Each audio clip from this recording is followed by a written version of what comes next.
और सोने की सातों ढीवटों के बीच में फिरता है। ये कौन है?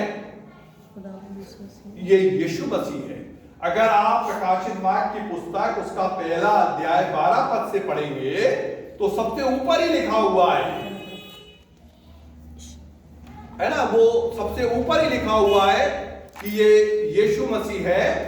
तो इफसुस के कलीसिया के दूत को ये ले, रक्षा आप पढ़ो, है ना, इफसुस की कलीसिया के दूत को ये ले जो सातों तारे अपने दाहिने हाथ में लिए हुए हैं, जो सातों तारे अपने दाहिने हाथ में लिए हुए हैं, और सोने की सातों दीवटों के बीच में फिरता और है। सोने की सातों दीवटों के बीच में फिरता है। वह ये कहता है, वो ये कहता है, क्या कहता है ये बाद में बताऊंगा, लेकिन आज आप ये सुन ले कि ये इफसुस की कलीसिया को नहीं बल्कि आपको कह रहा है। क्या कह रहा है? बैप्टिस्ट चर्च की कलीसिया, लूथरन चर्च की कलीसिया, सीएनआई की कलीसिया, मेथोडिस्ट चर्च की कलीसिया, पेंटिकॉस्टल चर्च की कलीसिया, एजी चर्च की कलीसिया, हम तो कह रहे हैं केवल ये सोच के चले कि बैप्टिस्ट चर्च धौलपुर की कलीसिया के दूत को ये लिख। आपके लिए ये संदेश है। क्या संदेश है जी? वह ये कहता है, वो ये कहता है कि मैं तेरे काम, तेरा काम, कौन सा काम? झूठ बोलना, चोरी करना, व्यभिचार करना, बुराई करना, धोखा देना, तेरे काम जे, और तेरे परिश्रम, और तेरा परिश्रम काय के लिए? खुदावन यीशु मसीह के लिए। मोटरसाइकिल उठाए और सुबह चले गए गांव में परमेश्वर के नाम का प्रचार करने के लिए, और चर्च आ गए, और बेचारे मुझको याद आते हैं हमारे पीटर पॉल साहब, हमारे बड़े जीजा जी, वो भी चर्च के सेक्रेटरी थे, लेकिन अपने हाथ से चर्च के अंदर पोछा देते थे। हमारे हेमू भाई और हनी, हर सेट बुधवार को मैं चर्च में आया शाम को, चर्च बड़ा साफ। अरे मैंने कहा कि ये तो बुधवार को भी साफ करके गए। तो मैंने उससे पूछा, उसने कहा पैसा मैंने बुधवार को भी चर्च साफ कर दिया था। हालेलुया। तो मैं तेरा काम और तेरा परिश्रम और तेरे धीरज को जानता हूँ। हालेलुया। तेरे काम को जानता हूँ, तेरे परिश्रम को जानता हूँ, और तेरे धीरज को जानता हूँ। किसके धीरज को? इफसुस की कलीसिया का। बड़ा अच्छा काम करती है इफसुस की कलीसिया। परमेश्वर तारीफ कर रहा है। प्रभु यीशु मसीह कह रहा है, वेरी गुड, पीठ थपथपा रहा है कि मैं तेरे काम से खुश हूं, मैं तेरे परिश्रम से खुश हूं, मैं तेरे धीरज। देखो धीरज तो है बहुत बड़ी बात है। किसी ने हमको एक गाली दी तो हम तो उसको 10 गाली देने के लिए तैयार है ना। किसी ने हमसे तू कह दिया तो हम तो डंडा निकाल के ले आते। धीरज तो है ही नहीं, लेकिन वो कहता है कि मैं तेरे धीरज से खुश हूं। तो what about us? Baptist church की कलीसिया का क्या हाल है? बैप्टिस्ट चर्च की कलीसिया के काम कैसे हैं? बैप्टिस्ट चर्च के कलीसिया का परिश्रम प्रभु के लिए क्या है? बैप्टिस्ट चर्च की कलीसिया का धीरज प्रभु के लिए क्या है? ये आज चर्चा का विषय है। उस चर्च की तारीफ हो रही है। किस चर्च की? इफसुस की कलीसिया की। जी आगे बढ़िए। और ये भी कि तू बुरे लोगों को देख नहीं सकता। और चौथी बात देखिए, पहला काम कितना अच्छा, पहला तेरा काम, दूसरा तेरा परिश्रम, और तीसरा तेरा धीरज, और चौथी बात ये कि मैं बुरे लोगों को देख नहीं सकता। सबसे अच्छी बात यह है कि तू बुरे लोगों को देख नहीं सकता। बुराई तुझको पसंद नहीं है, तू बुरे लोगों का साथ नहीं देता है, बुराई को तो तू देख ही नहीं सकता है ना। तुझको बुरे लोगों को तू पसंद नहीं करता। ये चौथी विशेषता। जी। और जो अपने आप को प्रेरित कहते हैं, और है नहीं, उन्हें तूने परख कर झूठा पाया। हालेलुया। बहुत सारे लोग हैं, पास्टर वो, है ना। अभी एक दिन के आगे वो तो यहाँ चर्च के अंदर आके बैठा करता था, सीखा करता था, उसके नाम के आगे मैंने पास्टर लिखा हुआ देखा, हर एक दिन पास्टर बन गया। अरे भैया, कौन सी जगह से थियोलॉजी पढ़ी है, कितने साल का कोर्स किया है, किसने तुम्हारा ऑर्डिनेशन किया है? हम तो 4 साल का बीटीएच बाइबल सेमिनरी में करके आए हैं। वहां के बियोनाई के वो जो बिशप बियोनाई का वो जो हमारा कन्वीनर था, उसने हमारे सर के ऊपर हाथ रख के हमारा ऑर्डिनेशन किया है। हरे कोई पास्टर, जिसको देखो पास्टर। एक पादरी साहब तो ऐसे आ गए धौलपुर के अंदर, वो 50-50 बपतिस्मे रोज दिए जा रहे हैं, है ना। तो भैया कहां से आए हो? किसने बुलाहट चाहिए प्रभु के लिए, है ना।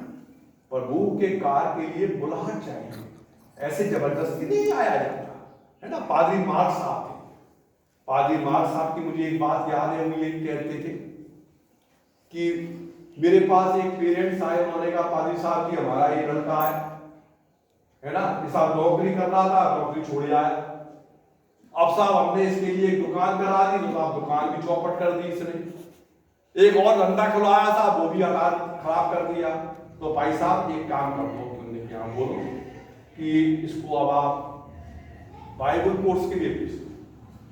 यानी जो आदमी सब जगह फेल, उसको क्या कर दो, अब पादरी बनवा दो। यानी खोटा सिक्का खुदा के घर में चलाने की कोशिश हो रही है।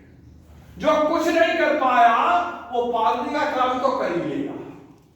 मेरे प्रियो, प्रभु सर्वोत्तम चाहता है, खुदा सबसे अच्छे से अच्छा, विद्वान से विद्वान, बुद्धिमान से बुद्धिमान, ईमानदार से ईमानदार, वफादार से वफादार इंसान चाहता है। आज स्थिति क्या है?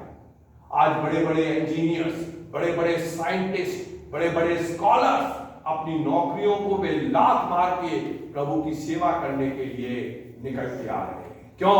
क्योंकि ये काम जो है ना, ये सबसे बड़ा काम है। हमारी बेटी को क्या बनाएंगे? बहुत सवाल रहा कि ये प्रोफेसर बनेगी, प्रोफेसर बनना चाहती है। नहीं, बहुत होशियार है, 100% मार्क्स आते हैं। पाली साहब इसको तो कलेक्टर बनाना, कलेक्टर ही बनेगी। अच्छा जी, हमने भी दुआ करना शुरू किया कि हमारी बेटी को कलेक्टर बना दे, हमारी बेटी को RAS ऑफिसर बना दे। फिर खुदा ने एक दिन समझाया, हमने कहा प्रभु तेरी गोद में जो तू चाहे वो इसके साथ करना। पहली बात तो वो समय आने वाला नहीं है, क्योंकि मेरा ये पूरा विश्वास है कि प्रभु बहुत जल्दी आ रहा है। लेकिन अगर दुनिया चली तो तेरी जो इच्छा हो प्रभु वो करना। और एक दिन इसने मुझसे ये कहा कि पापा मैं ये चाह रही हूं कि मैं प्रभु की सेवा करूं, मैं पास्टर का कोर्स करूं।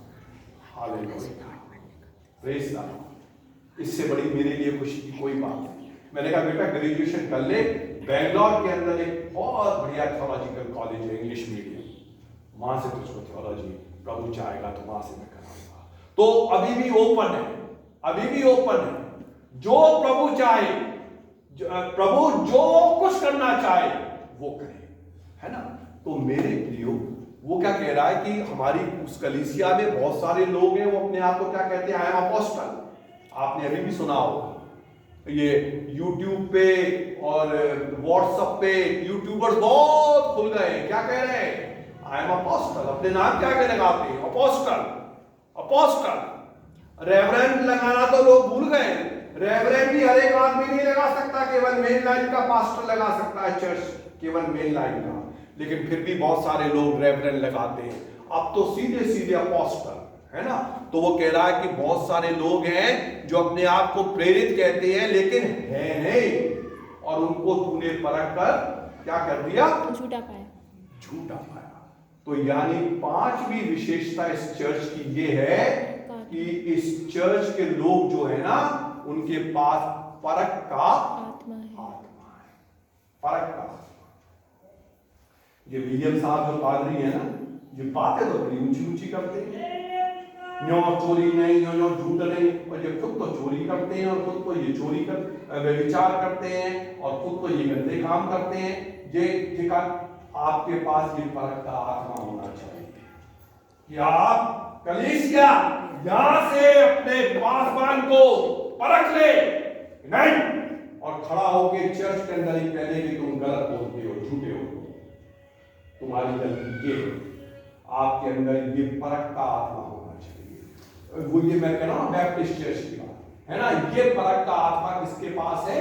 ये परख का आत्मा इफिसुस की कलीसिया के 5 क्वालिटी है। देखो ये जल्दी निकालना, पहला यूहन्ना और उसका 4था अध्याय, उसका पहला पद पढ़ो। देखो, हे प्रियो, हर एक आत्मा की प्रतीति ना करो। देखो क्या कह रहा, हर एक आत्मा की प्रतीति मत करो, वरन आत्माओं को परखो, कि वे परमेश्वर की ओर से है कि नहीं,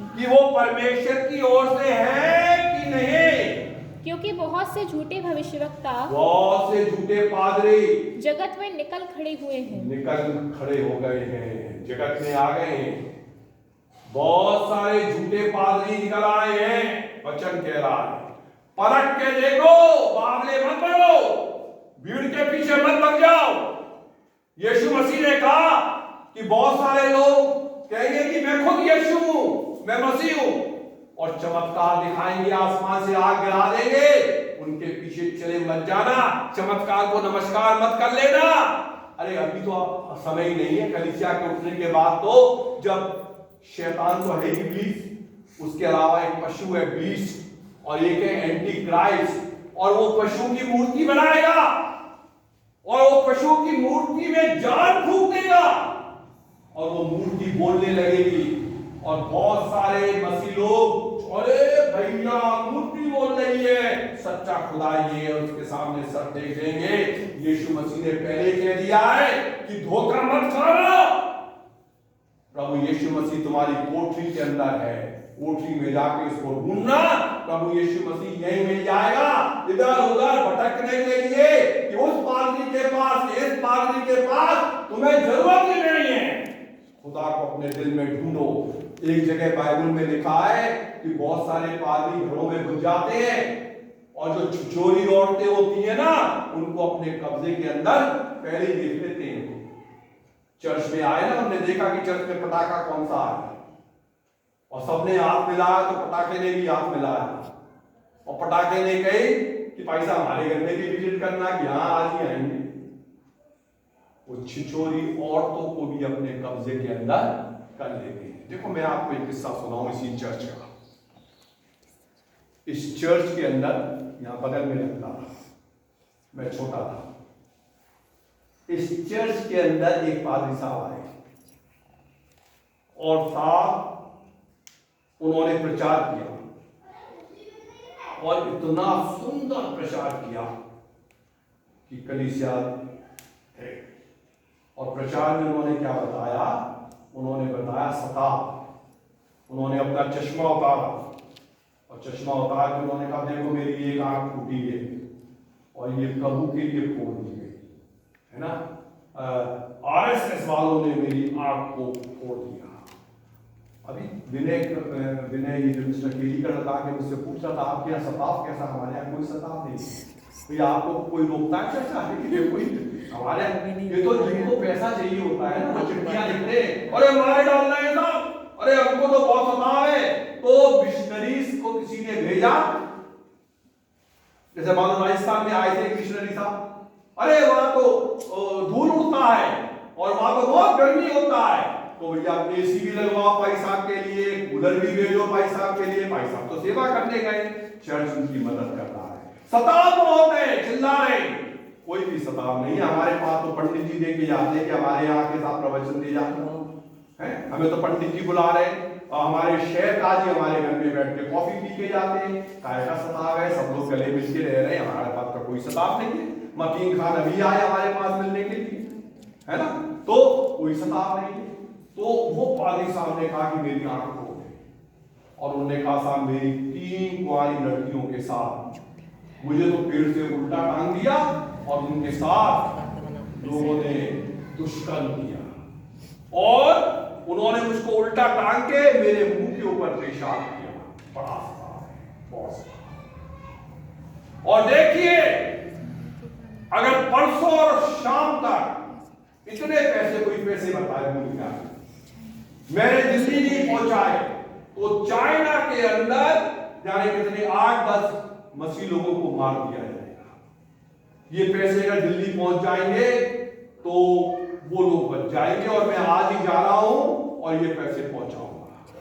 चर्च खत्म होते कोई तो भाई साहब के लिए मीट, कोई पुलाव, कोई उनके लिए जर्दा बनाने की तैयारी में लग गया, और कलीसिया जो चर्च में नहीं देती थी, अपने पादरी को नहीं देती थी, वो उनके लिए पैसा इकट्ठा करने लगा, और वो पैसा इकट्ठा करके उनको दे भी दिया गया। और ऐसे समय में जो लोकल पादरी होता है ना, उसका बड़ा बड़ा हाल होता है। वो बेचारा चुपचाप से कुर्सी पे ऐसे बैठा रहता है। कभी कलीसिया कहती है हमारा पादरी तो बेकार है ना, इसका कोई सदा पदार्थ नहीं होता। देखो जिसकी बेचारे की आंख भी फोड़ दी और इसकी लड़कियों से दुष्कर्म कर दिया। 15 दिन के बाद करौली के कलेक्टर ने उस पादरी को अरेस्ट किया धोखाधड़ी और फ्रॉड के केस में। तो मेरे प्रियो, ऐसे पादरी भी वचन कह रहा है कि इस संसार के अंदर निकल आए, है ना। एक मेरे पास आया पर्ची बना के, उल्टी सीधी पर्ची की, हेमू का भी नाम लिखा था कि 500 हेमू ने दिए और इन्होंने जोना आंटी ने इतने दिए। तो मैंने पलटे तो वो 2 पर्चियां निकली। अरे मैंने कहा भैया, तो क्या लगे नहीं आप रह दो, आप मत दो। मैंने कहा नहीं, तू अब लेने आया है तो तू ले जा भैया, मैंने भी उसको दी। प्रभु के नाम से आया तो ले जा भैया, चोरी करती है तो चोरी करता है। एनीवे, क्या कहा? पहला काम, दूसरा परिश्रम, तीसरा धीरज, चौथा बुराई को देख नहीं सकता, और 5वां परख का आत्मा। जे तो धीरज धरता है जे, और मेरे नाम के लिए दुख उठाते उठाते थका नहीं। और छठवीं बात क्या है?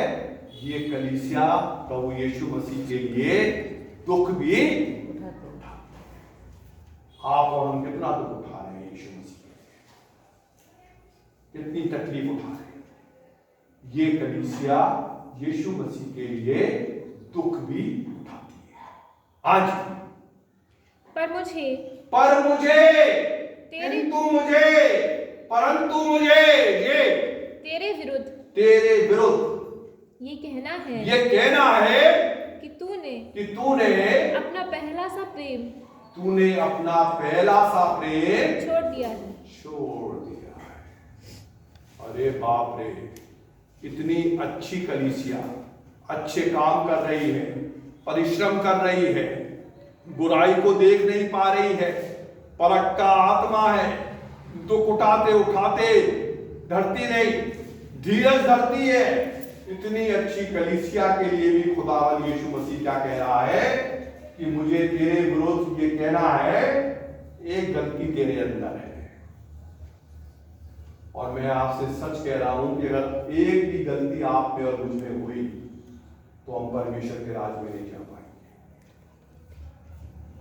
हम मूसा के बारे में पढ़ रहे थे, केवल एक गलती कर दी उसने। प्रभु ने कहा था चट्टान से बात करना, उसने लाठी मार दी, वो कनान देश में नहीं जा पाया था। एक गलती भी हमको रोक देती। क्या गलती कर दी इसने? कि तूने पहला सा प्रेम छोड़ दिया। पहला सा, ये पहला सा प्रेम क्या होता है? पहला सा प्रेम, जैसे पहले प्यार करते हैं ना वैसा।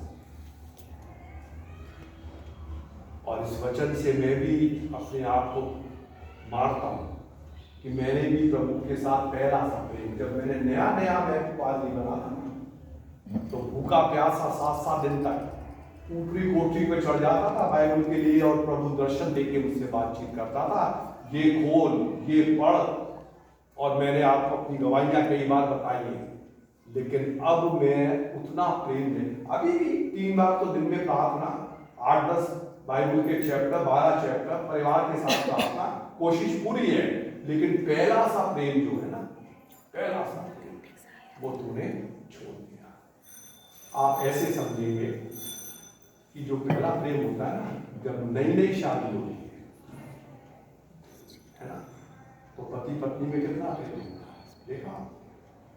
सबसे पहले तो पूरे 1 महीने की, 1.5 महीने की तो छुट्टी ली जाती है, कि अब कहीं नहीं जाएंगे, अब तो पति पत्नी के संग ही रहेगा। फिर काय का प्रोग्राम बनता है? हनीमून का, ठीक है, केवल पति पत्नी और कुछ नहीं, सबको छोड़ के पति पत्नी है ना, पहला प्रेम है ना, पहला प्रेम, ठीक है।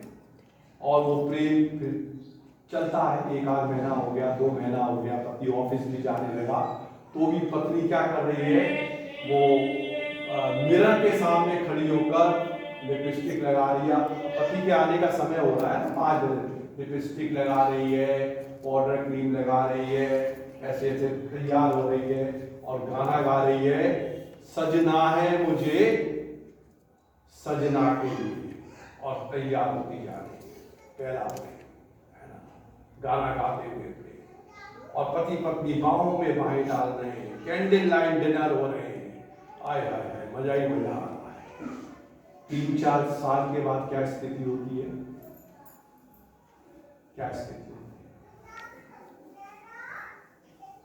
पति का 10 दफा घर आने का भी दिल नहीं करता। आ गया तो चाय बना दो, हाँ चाय बना दो, आ गए चाय बना दो, इतने दिन से कह रही हूँ चाय की पत्ती खत्म हो गई है, लेके आए क्या? और फिर चालू होता है डिशिम डिशिम, है ना, फिर वो लिपस्टिक और वो पाउडर और वो क्रीम सब गायब हो जाती है। फिर वो पत्नी फुकनी से चूल्हा फूकती रहती है और बाल फाल सब उजड़े उजड़ाए और ऐसे लगती है जैसे भूतनी की अम्मा। खत्म हो गया वो पहला सा प्रेम, है ना, पहला सा प्रेम। पर मुझे तेरे विरुद्ध ये कहना है कि तूने अपना पहला सा प्रेम छोड़ दिया। प्रेम कई तरह के प्रेम है। एक प्रेम है एरोस, जो पति पत्नी के बीच में होता है। दूसरा स्टेगोगो है, जो भाई बहन और बहन भाई के बीच में और माता पिता बच्चों के बीच में होता है। तीसरा फिलिया प्रेम है, जो दोस्त दोस्त में होता है। और चौथा प्रेम है अगापे, जो मनुष्य का परमेश्वर के साथ होता है। तूने पहला सा प्रेम छोड़ दिया। पहला सा, पहले जब हमें आशीष मिलती है ना, प्रभु को स्वीकारते हैं, बाइबल भी पढ़ते हैं, दुआ भी करते हैं, सब कुछ करते हैं, पर धीमे धीमे शैतान हमारे ऊपर क्या हो जाता है, हावी होता चला जाता है। पर मुझे तेरे विरुद्ध ये कहना है कि तूने अपना पहला सा प्रेम छोड़ दिया। लैला को मजनू से प्रेम हो गया, है ना, और जब वो प्रेम सफल नहीं हो रहा था तो मजनू पागल हो गया, है ना, और वो रेगिस्तान के अंदर तड़प रहा है और बच्चे उस पर थप्पड़ मार रहे हैं और वो हिलता डुलता चिल्लाता हुआ ये कहता हुआ जा रहा है, लैला लैला लैला लैला प्रेम, ये प्यार है लैला। और उसी जगह पे क्या हुआ, एक मौलवी साहब नमाज पढ़ रहे थे और ये प्रेम का जो दीवाना है ना, ये लैला के प्रेम में इतना मस्त है कि उसने देखा ही नहीं कि मौलवी है और वो उसको लात मारता हुआ उस पर चढ़ता हुआ निकल गया। मौलवी की नमाज छूट गई और मौलवी ने उठ के कहा, आदमी, तुझे इतनी भी अकल नहीं कि मैं खुदा से बात कर रहा हूं और तू ये क्या बड़बड़ा रहा है। इतने में एक फरिश्ते ने आके कहा उस मौलवी से कि तेरी इबादत झूठी है, तेरी इबादत झूठी है, कि तुझे मालूम पड़ गया कि कोई तुझसे टकरा के चला गया। इबादत और प्रेम इसका सच्चा है जो इतना दीवाना है लैला के लिए कि मदोशी में इसको पता ही नहीं है कि मैं क्या कर रहा हूं, है ना। क्या होता है, हम दुआ कर रहे हैं और घंटी वही तो कब से पहुंच जाते हैं गेट पे, कागज कैसे सुनाई देगी घंटी। जब खुदा से बात कर रहे हो तो खुदा से बात होनी चाहिए, केवल खुदा से। या ऐसी जगह पे जाके बात करो कि कोई तुमको डिस्टर्ब नहीं करता है, कोई तुम्हें डिस्टर्ब नहीं करता है। तुम्हें अपना होश नहीं लेना चाहिए। रोजे रोजे रख, रोजे तो कोई मतलब ही नहीं। रोजा तो वो है कि बाइबल और दुआ में इतने बिजी हो जाओ कि तुमको होश ही नहीं रहे कि खाने का वक्त हो गया है, खाने का वक्त निकल गया, तो वो कह रहा है कि तूने पहला सा प्रेम छोड़ दिया। इसलिए आगे पढ़े। इसलिए स्मरण कर कि तू कहाँ से गिरा है, कि तू कहाँ से गिरा है, और मन फिरा। मन को क्या कर फिरा। किस बात के लिए? चोरी नहीं करने के लिए, झूठ नहीं बोलने के लिए। अरे वो तो सब कुछ नहीं कर रहा है। वो गया, तेरे काम बड़े अच्छे, तेरा परिश्रम बड़ा अच्छा, परख का आत्मा तेरे पास, धीरज तू धरता, बुराई को तू देख नहीं सकता, सब कुछ अच्छा कर रहा है, लेकिन तूने जो प्रेम छोड़ दिया ना पहला सा, उसके लिए क्या कर, अपने मन को फिरा जे, और पहले के समान काम कर। और पहला जैसा प्रेम तू मुझसे पहले करता था ना, वैसा प्रेम फिर से मुझसे करना शुरू कर जी। यदि तू मन ना फिराएगा, अगर तू मन नहीं फिराएगा, तो मैं तेरे पास आकर तेरी दीवट को उसके स्थान से हटा दूंगा। तेरे दीवट को, तेरा दीवट, तेरा एक स्थान, एक जगह पे तेरा स्थान, और अगर तू मन नहीं फिराएगा ना,